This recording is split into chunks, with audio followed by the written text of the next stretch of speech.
साधना जी सिंह जी का मैं यहाँ वसई के सारी जनता की तरफ से तहे दिल से स्वागत करती हूँ।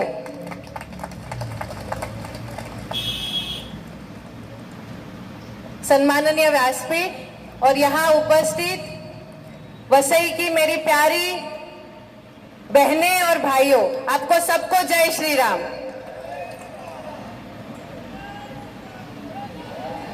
मैं हमेशा से कहती हूँ, जिस दिन से नॉमिनेशन फॉर्म भरा है उस दिन से मैं ये कह रही हूँ कि ये चुनाव, वसई का ये चुनाव सिर्फ चुनाव नहीं है, तो ये परिवर्तन की लड़ाई है और इस लड़ाई में लड़ने वाले हम सब सैनिक हैं।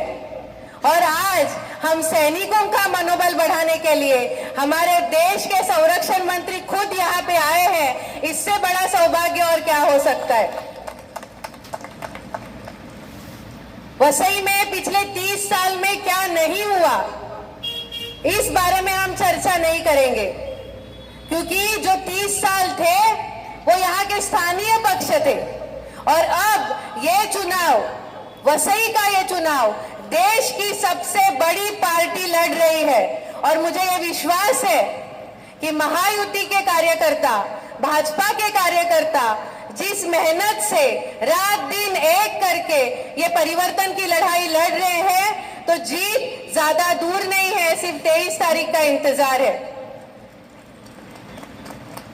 वसई में बहुत सारे प्रश्न हैं और उसमें सबसे बड़ा प्रश्न है सर कि वसई में बारिश में घर से पानी जाता नहीं है और नलों में पानी आता नहीं है। तो ये वसई में जो पानी की तकलीफ है उसे हमें सबसे पहले दूर करनी है। वसई में आरोग्य व्यवस्था नहीं है। 14 साल हुए महानगर पालिका को, लेकिन एक भी अस्पताल ये बना नहीं पाए। अस्पताल बनाना हमारी प्राथमिकता है, स्कूल बनाना हमारी प्राथमिकता है। 70 साल के बाद भी इस वसई की जनता उनके मूलभूत अधिकारों से वंचित है। तो सबसे पहले भाजपा की सरकार यहाँ पे आने के बाद हर एक नागरिक को उनके मूलभूत अधिकार प्राप्त कर देना, यह हमारी प्राथमिकता होगी। मैं ज्यादा समय लूंगी नहीं, क्योंकि हम सबको, हमारे संरक्षण मंत्री जी को सुनने की सब उत्सुक है।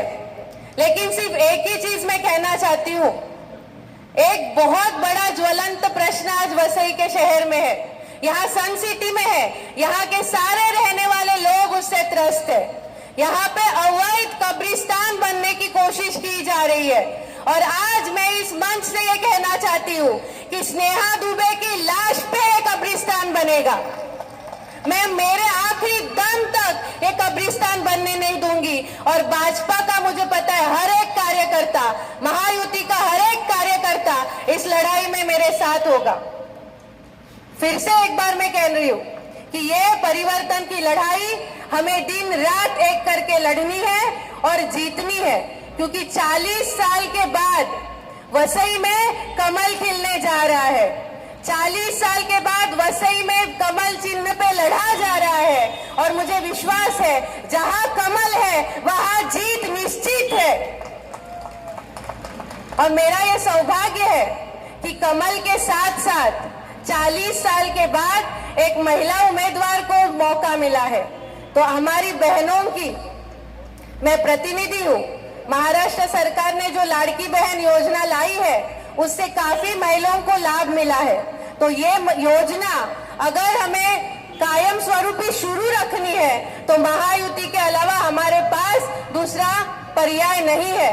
इसीलिए आप सबसे हाथ जोड़ के विनती करती हूँ कि हमारे आने वाले पीढ़ी के लिए, हमारे बच्चों के भविष्य के लिए, वसई के उज्जवल भविष्य के लिए 20 तारीख को 3 नंबर के सामने, कमल चिन्ह के सामने अपना वोट देके, अमूल्य वोट देके महायुति को जिताइए, भाजपा को जिताइए और वसई में 40 साल के बाद सूरज के किरणों के साथ कमल खिलाइए। धन्यवाद।